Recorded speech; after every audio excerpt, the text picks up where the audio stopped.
Hello everyone, నేను మీ లీలా సౌజన్య. Welcome to Gagan and మోక్ష channel. So ఈరోజు అయితే శ్రావణ శుక్రవారం వరలక్ష్మి వ్రతం అయితే అందరు కూడా చాలా బాగా చేసుకునే ఉంటారు కదా. మేమైతే వరలక్ష్మి వ్రతం ఏమీ కాదు, జస్ట్ వరలక్ష్మి పూజ అయితే చేసుకున్నాము. సో పూజకి ముందుగా అమ్మవారి కోసం ప్రసాదాలు అయితే ప్రిపేర్ చేసుకుంటున్నాము. సో పొంగల్ అయితే ఏం పొంగిచ్చట్లేదు, ఎందుకంటే లాస్ట్ ఫ్రైడేనే పాలు పొంగిచ్చి పాయసం అయితే చేసి చెల్లి పూజ చేసింది. సో ఈ ఫ్రైడే అయితే పొంగల్ పొంగించకుండా పాలు తాలకలు చేస్తున్నాము. లాస్ట్ ఫ్రైడే పొంగిస్తే ఈసారి పొంగించకూడదా అనేం కాదు, నాకైతే డెలివరీ అయింది కదా, ఒక 5 months అయినా సరే పాయసం అయితే తినకూడదు అనమాట. సో లాస్ట్ టైము పూజ చేసినప్పుడు కూడా నేను ప్రసాదం ఏమీ తినకూడదు అని చెప్పి తినలేదని అమ్మ వాళ్ళు అయితే నేను కూడా తినాలి అని చెప్పేసి ఈసారి పాలు తాలకలు అయితే చేస్తున్నారు.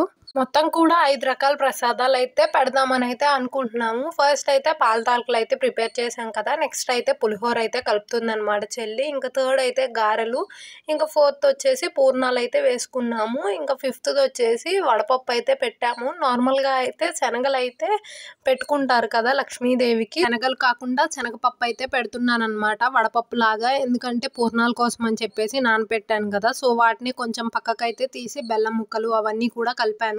ఇంకా నెక్స్ట్ అయితే మా చెల్లె అనమాట పూజ అయితే చేసేది. నాకైతే 3 పిల్లలతోటి కుదరదు, గగన్కి కూడా స్కూల్కి అయితే హాలిడే ఇచ్చారు కాబట్టి ముగ్గురిని చూసుకుంటూ చెల్లికి హెల్ప్ చేద్దామని అయితే అనుకుంటున్నా. సో చెల్లి పూజ చేస్తుంది. ఫస్ట్ అయితే గడపలకి అయితే పూజ చేసింది అనమాట, పసుపు రాసి కుంకుమ బొట్లు అవి పెట్టి. ఇంకా నెక్స్ట్ అయితే ఇక్కడ దేవుడి పటం అయితే పెట్టుకొని దానికైతే సింపుల్గా ఇలా పువ్వులు అయితే అలంకరించుకుంటుంది. అండ్ అమ్మ వాళ్ళ ఇంట్లో కలశం పెట్టుకోవడం, ఇలా పూజ చేసుకోవడం అనేది ఎప్పుడూ కూడా లేదు. అండ్ వరలక్ష్మి వ్రతం లాగా అయితే చేసుకోవాలి కలశం అది పెట్టుకొని అయితే. సో అమ్మ వాళ్ళు అలా ఎప్పుడు కూడా చేసుకోరనమాట, చాలా సింపుల్గా అయితే చేసుకుంటారు. జస్ట్ దేవుడి పటం పెట్టేసి ప్రసాదాలు చేసుకొని ఒక్క పూటే పూజ చేసుకుంటారు. వరలక్ష్మి వ్రతం చేసుకోవాలంటే మాత్రం కలశం అది పెట్టుకుంటాము, 2 పూట్ల పూజ చేయటము, ఉపవాసం ఉండటం ఇలా చేస్తాం కదా, చాలా బాగుంటుంది. అత్తయ్య వాళ్ళ ఇంట్లో లాస్ట్ ఇయర్ నేనైతే ఇది చాలా బాగా చేసుకున్నాను. ఇప్పుడంటే చిన్నపిల్లలు కదా కొంచెం కష్టం అవుతుంది. అండ్ బుడ్డోడికి అయితే జస్ట్ 1.5 month కాబట్టి చాలా కష్టంగా ఉంటుందన్నమాట. అందుకని నేనైతే సైలెంట్ అయిపోయి మా చెల్లి అయితే చేస్తుంది కదా, ఇంకా తనకే అయితే హెల్ప్ చేస్తున్నాను. ఇక్కడ మా చెల్లి అయితే దేవుడి ముందు ముగ్గది వేసేసి పసుపు కూడా చల్లుతుంది ముగ్గులో. ఇంటి ముందు ముగ్గు కూడా వీడియో తీద్దాం అనుకున్నాను, కానీ నేను నిద్ర లేచేటప్పటికి అమ్మ ముగ్గు వేయటం, దాంట్లో పసుపు కుంకుమ వేయటం అంతా కూడా అయిపోయింది. నాన్న వాళ్ళు గేదెలకి ఎద్దులకి వాటర్ పెట్టడానికి అని చెప్పేసి తీసుకొస్తారు, అప్పుడు ముగ్గు మొత్తం కూడా తొక్కేసాయన్నమాట. సో నేను నిద్ర లేచేటప్పటికి ముగ్గు సగమే ఉంది, ఇంక అందుకని చెప్పేసి దాన్ని వీడియో అయితే తీసుకోలేదు. అండ్ మా చిన్నప్పుడు అయితే ఈ శ్రావణ శుక్రవారాలు చాలా బాగుండేవి. అప్పుడైతే స్కూల్కి హాలిడే ఇచ్చేవాళ్ళు కాదనమాట, వరలక్ష్మి వ్రతం రోజు కూడా స్కూల్ ఉండేది. సో ఎవ్రీ ఫ్రైడే రాగానే అమ్మ అయితే తలస్నానాలు చేపించేసి కొత్త బట్టలు, పట్లంగా జాకెట్లు ఇవన్నీ వేసి చాలా బాగా రెడీ చేసి పంపించేది. ఇంకా వరలక్ష్మి వ్రతం రోజు అంటే ఇంకా చాలా స్పెషల్గా రెడీ చేసేది. ఎంత బాగుండేదో ఆ రోజు స్కూల్కి వెళ్ళాలంటేనే చాలా హ్యాపీగా అయితే ఫీల్ అయ్యే వాళ్ళమి.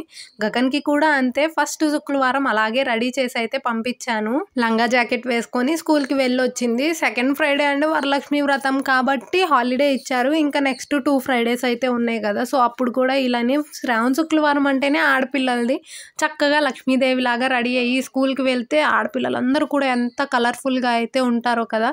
ఒక్కొక్కళ్ళు ఒక్కొక్క కలర్లో ఒక్కొక్క రకమైన డ్రెస్సులు అవి వేసుకొని, మా స్కూల్లో అయితే మా ఫ్రెండ్స్ అందరూ కూడా కొత్త డ్రెస్సులు వేసుకొని వచ్చేవాళ్ళు. సో వాళ్ళతో పాటు నేను కూడా అనమాట.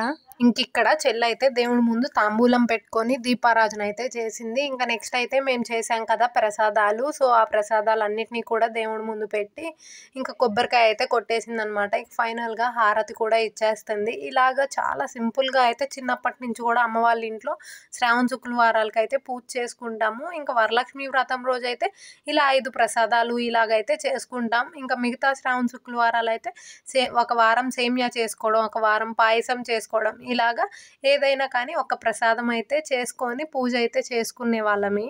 ఎంత రెడీ అయినా సరే శ్రావణ శుక్రవారం రోజు బట్టలు అంటే అది లంగా జాకెట్ అయితేనే చాలా అందంగా ఉంటుంది పిల్లలకి. సో గగన్కి కూడా లంగా జాకెట్ వేస్తా అని చెప్పితే అల్లరి చేసి గొడవ చేసింది.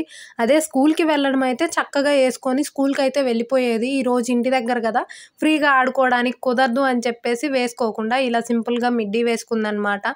సో ఇంక అందుకని చెప్పేసి మోక్షకు కూడా ఫ్రాక్ వేయాల్సి వచ్చింది. ఇద్దరికి కలిపి ఒకే రోజు లంగా జాకెట్ వేస్తే బాగుంటుంది కదా, ఒకళ్ళకి డ్రెస్ ఒకళ్ళకి మళ్ళీ మళ్ళీ లంగా జాకెట్ ఎందుకని చెప్పేసి ఇంక ఇలా ఇద్దరికైతే వేశాను. పూజ చేసినంత సేపు కూడా పూజ దగ్గర నుంచి అస్సలు కదలనే కదరు. ఏదో ఒకటి కదిలిస్తూ పూజ దగ్గరే ఉన్నారనమాట. ఇక పూజ అయిపోగానే ఇలా బయటకైతే వచ్చి ఆడుకుంటున్నారు. సో ఇలా సింపుల్గా అయితే పూజనైతే చేసుకున్నాము. Thanks for watching. Please subscribe.